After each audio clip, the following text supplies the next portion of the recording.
छोटा ऑटो वाला। कासमपुर गांव में जीरो नाम का एक व्यक्ति रहता था। वो बौना था, लेकिन जीरो ऑटो चलाने में बहुत अच्छा था। वो ऑटो चलाकर काफ़ी अच्छे पैसे कमाता था, लेकिन बौना होने के कारण उसकी शादी नहीं हो रही थी। एक दिन जीरो और उसके पिता भोला मंदिर गए।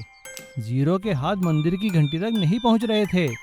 तब उसके पिताजी ने उसे उठाकर मंदिर की घंटी बजवाई। जीरो ने उदास होकर अपने पिता से कहा, पिताजी, हमारे परिवार में सभी लंबे हैं, तो मैं क्यों छोटा रह गया? बेटा, तुम बौने हो तो क्या हुआ, हम बड़े खुश नसीब हैं। तुम ऑटो चलाकर हम सबका पेट पालते हो। लेकिन पिताजी, इतना कमाने का क्या फ़ायदा? मुझसे कोई शादी करने को तैयार ही नहीं है। चिंता मत करो बेटा, भगवान सब ठीक करेंगे। एक दिन जीरो शादी के बिचौलिए सोहनलाल से मिलता है। सोहनलाल उससे उसकी लेटेस्ट फ़ोटो मांगता है। अरे सोहनलाल जी, फ़ोटो तो मेरे पास है नहीं, लेकिन आप ऑटो के सामने मेरी फ़ोटो खींच लीजिए। देखो बेटा जीरो, अगर तुम बड़े ऑटो के सामने फ़ोटो खिंचवाओगे तो और छोटे दिखोगे। एक काम करो, वो छोटा ऑटो है ना, उसके सामने खड़े होकर फ़ोटो खिंचवा लो। दिखने में बड़े लगोगे, कोई भी लड़की हाँ कर देगी। लेकिन सोहनलाल जी, ये तो धोखा होगा ना उस लड़की के साथ। अरे तो क्या हो गया, फ़ोटो में एक बार हाँ करने दो, फिर तुम्हें मैं दिखा दूंगा उस लड़की को। जीरो सोहनलाल की बात मान लेता है। सोहनलाल जीरो को लेकर रमाशंकर नामक एक व्यक्ति के पास जाता है और उन्हें उसकी फ़ोटो दिखाता है।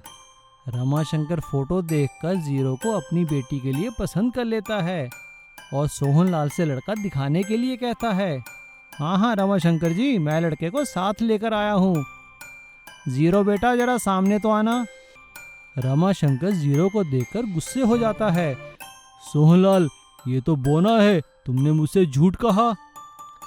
अरे रमाशंकर जी, बोना है तो क्या हुआ, बहुत अच्छे पैसे कमाता है और दिल का बहुत अच्छा है। तभी वहाँ गली का एक बदमाश लड़का आता है और रिश्ते की बात सुनकर रमाशंकर की बेटी सुमन से कहता है, सुमन, मैं तुमसे शादी करना चाहता हूँ, तुम किसी और से शादी कैसे कर सकती हो? यह सुनकर सुमन कहती है, मैंने कहा ना, तुम मुझे पसंद नहीं हो, जाओ यहाँ से। लगता है तुम ऐसे नहीं मानोगी, मैं तुम्हें अभी उठा कर ले जाऊंगा। यह सब देखकर जीरो कहता है, अरे भाई साहब रुकिए, आप ऐसे क्यों तंग कर रहे हैं इनको? ये आपसे शादी नहीं करना चाहती तो क्या जबरदस्ती है? अबे ठींगे, तू मुझे समझाएगा, तू मुझे रोकेगा, भाग यहाँ से।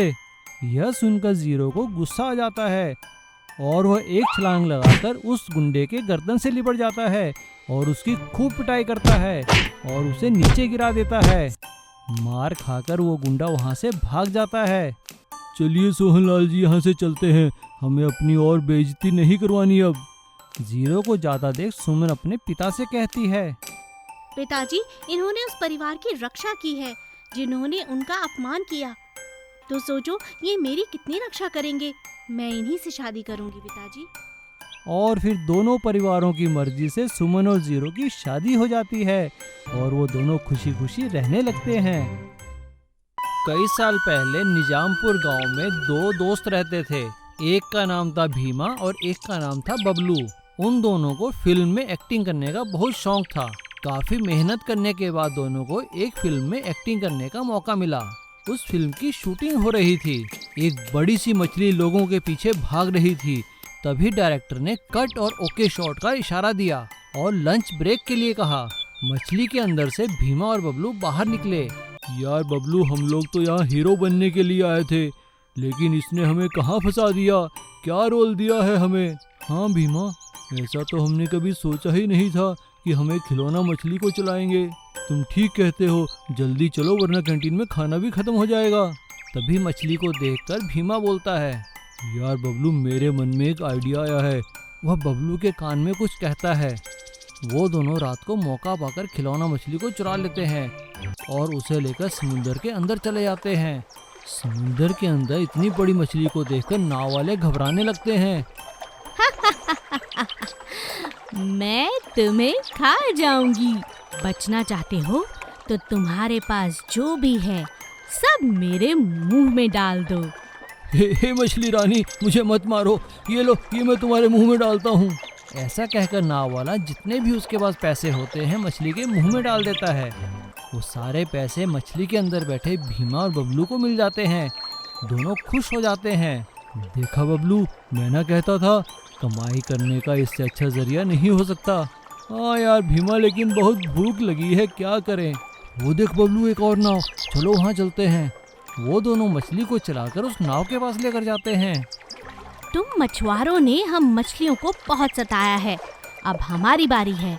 मुझे बहुत भूख लगी है, जो कुछ भी है तुम्हारे पास वो मुझे दे दो, मैं खाना चाहती हूँ। इतनी बड़ी मछली देखकर उस नाव के ऊपर के नाविक भी डर जाते हैं। हाँ हाँ मछली रानी, ये लो, ये हमारे पास बिरयानी है, आप इसे खा लो।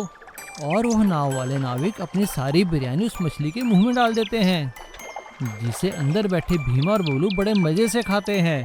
इस तरह कई दिन भी जाते हैं और उस बड़ी जादुई मछली के चर्चे सभी नाविकों में होने लगते हैं।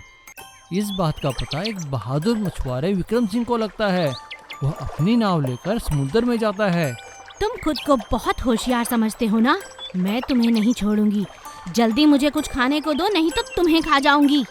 उन दोनों की आवाज सुनकर विक्रम सिंह समझ जाता है कि यहाँ तो जरूर कुछ गड़बड़ है। वह उनसे कहता है, हे मछली रानी, मेरे पास आपके खाने के लिए स्वादिष्ट व्यंजन है, कृपया इन्हें कबूल कीजिए। भीमा और बबलू स्वाद खाना देखकर खुश हो जाते हैं, लेकिन वो नहीं जानते थे कि विक्रम सिंह ने उसमें नींद की दवाई मिला दी है। सारा खाना खाते ही भीमा और बबलू को नींद आ जाती है और मछली एक ही जगह खड़ी रहती है। मौका पाकर विक्रम सिंह उस मछली पर छलांग लगाता है और वह जैसे तैसे उस मछली के अंदर घुस जाता है और बबलू और भीमा का सारा भांडा फूट जाता है। इस तरह विक्रम सिंह की अक्लमंदी से नाविकों को जादुई मछली के लालच से छुटकारा मिल जाता है। एक गांव में राम और श्याम नाम के दो भाई रहते थे। राम पढ़ाई लिखाई में बहुत होशियार था, दूसरी तरफ श्याम पढ़ाई लिखाई में बिल्कुल भी होशियार नहीं था। उसका ध्यान पढ़ाई में कम और खेल कूद और बाकी चीजों में अधिक था। नंबर कम आने के कारण स्कूल में श्याम के टीचर उसे डांटते रहते थे। राम और श्याम हो तो तुम दोनों भाई, लेकिन राम पढ़ाई में इतना अच्छा है और श्याम तुम्हारे नंबर हमेशा कम क्यों आते हैं। डांट पड़ने पर श्याम उदास हो जाता है। वो दोनों स्कूल से वापस घर पहुंचते हैं तो उनके पिताजी उनसे पूछते हैं, क्या बात है श्याम कुमार, इतना मुंह क्यों लटकाया है, लगता है आज फिर स्कूल में डांट पड़ी होगी। यह सुनकर श्याम कुछ नहीं बोलता और चुपचाप घर से बाहर निकल जाता है। राम अपने पिताजी को सब बताता है। श्याम के पिता श्याम को ढूंढते हुए घर के पीछे जाते हैं तो देखते हैं कि श्याम वहाँ पे कुछ ना कुछ ड्राइंग बना रहा था और लोहे के टुकड़ों से अजीब अजीब खिलौने बना रहा था। वह उसका कान पकड़कर उसे खूब मारते हैं। पिताजी मुझे क्यों मार रहे हो, ज्ञान का मतलब केवल अच्छे नंबर लाना ही तो नहीं है ना। अगले दिन जब राम और श्याम के पिता दोनों को अपनी बाइक पर बिठाकर स्कूल ले जा रहे थे, तभी गांव के मुख्य चौराहे पर एक नया ट्रैफिक पुलिस वाला आया था। उसने उन लोगों की बाइक को रोका। एक बाइक पर 3 सवार, चलो बाइक साइड में लगाओ, तुम्हारा चालान होगा। अरे साहब, हम तो रोज ही स्कूल जाते हैं, बच्चे ही तो हैं, माफ कर दीजिए। नहीं, तुम लोगों का चालान होगा। और उसने उनका चालान काट दिया। अब वह पुलिस वाला सभी लोगों के चालान काटने लगा। सभी लोग उसके हाथ पैर जोड़ने लगे। अरे साहब, अब बच्चों को स्कूल भी ना छोड़ें क्या। देखो, अगर तुम्हारे अधिक बच्चे हैं तो तुम लोग बस या कार खरीद लो, लेकिन बाइक पर 2 से ज़्यादा नहीं चलेंगे। यह सुनकर सभी लोग राम और श्याम के घर के आगे इकट्ठा होकर बातचीत करते हैं। लगता है अब कार, जीप या बस खरीदनी ही पड़ेगी, वरना ऐसे तो हम चालान ही भरते रह जाएंगे। हाँ, तुम ठीक कहते हो भाई, देखते हैं करते हैं कुछ। इतने में श्याम कहता है, पिताजी आपको कुछ करने की आवश्यकता नहीं है, आप मेरे साथ आइए। और वह उनको घर के पिछवाड़े ले जाता है। वहाँ पर सब लोग यह देखकर हैरान हो जाते हैं कि श्याम ने अपनी मेहनत से एक मिनी बस बनाई हुई थी। अरे बेवकूफ, इसका क्या करें हम, इसे धकेल कर ले जाएं क्या। नहीं पिताजी, आप अपनी बाइक लेकर आइए। पिताजी अब आप बाइक चलाइए, देखिए बस भी उसके साथ साथ चलेगी। सब लोग देखकर हैरान हो जाते हैं कि श्याम ने तो एक बाइक वाली बस का आविष्कार किया है। अगले दिन सभी बच्चे उस बस में बैठ जाते हैं। बाइक वाली बस जब गांव के चौराहे पर पहुंचती है, तब पुलिस उसे रोकता है। रुको रुको रुको रुको, क्या मजाक है ये? पुलिस अंकल, ये मजाक नहीं, ये बाइक वाली बस है। या किसी कानून में ये लिखा नहीं है ना कि बाइक बस को नहीं खींच सकती? पुलिस वाला चुप हो जाता है और इस तरह से श्याम की बाइक वाली बस उन लोगों की समस्या का हल निकाल लेती है और सभी बच्चे मिलकर स्कूल जाने लगते हैं। एक बार एक स्टेशन पर एक परिवार अपनी ट्रेन के आने का इंतजार कर रहा था। उनके साथ दो बच्चे भी थे जिनका नाम था रिंकू और पिंकू। उनकी ट्रेन आने में अभी काफी समय था, इसीलिए वो प्लेटफॉर्म पर बैठकर इंतजार कर रहे थे। तभी वहाँ एक बहुत सुंदर सुनहरे रंग की ट्रेन आती है। उसे देखकर ऐसे लगता है मानो सोने की बनी हो। बच्चों ने आज तक ऐसी ट्रेन कभी ना देखी थी, ना ऐसी ट्रेन के बारे में कभी सुना था। दोनों बच्चे गोल्डन ट्रेन देखकर बहुत खुश हो जाते हैं। उन्हें लगता है कि शायद वो उन्हीं की ट्रेन थी। पापा चलो ना, ट्रेन आ गई, हम अंदर क्यों नहीं जा रहे? माँ जल्दी चलो, ट्रेन छूट जाएगी। बेटा ये हमारी ट्रेन नहीं है।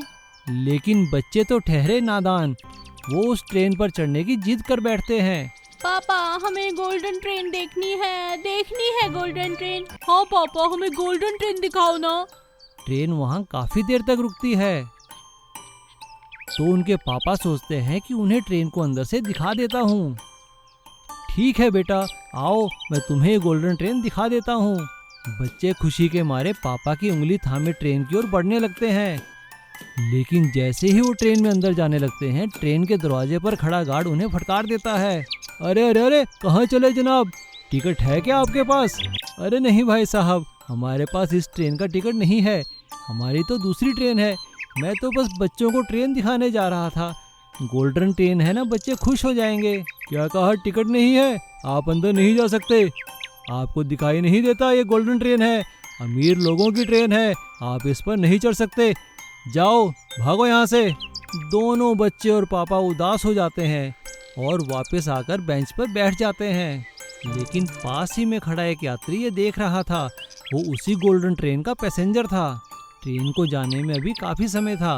वो आदमी बच्चों को दूर से आवाज लगाता है, अरे बच्चों इधर आओ, क्या तुम्हें ट्रेन देखनी है? आओ मेरे पास आओ, मैं तुम्हें ट्रेन दिखाता हूँ। वो आदमी उन दोनों बच्चों को अंदर ले जाकर ट्रेन दिखाता है। बच्चे गोल्डन ट्रेन देखते ही खुश हो जाते हैं।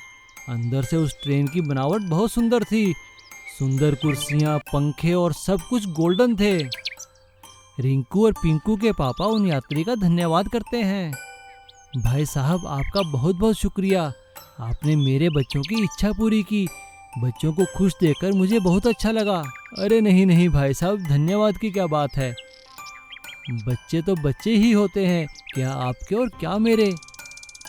यह देखकर वहाँ खड़ा गार्ड शर्मिंदा हो जाता है और बच्चे गोल्डन ट्रेन देखकर बहुत खुश हो जाते हैं और जाते जाते गोल्डन ट्रेन वाले यात्री को बच्चे अलविदा कहते हैं। Please subscribe.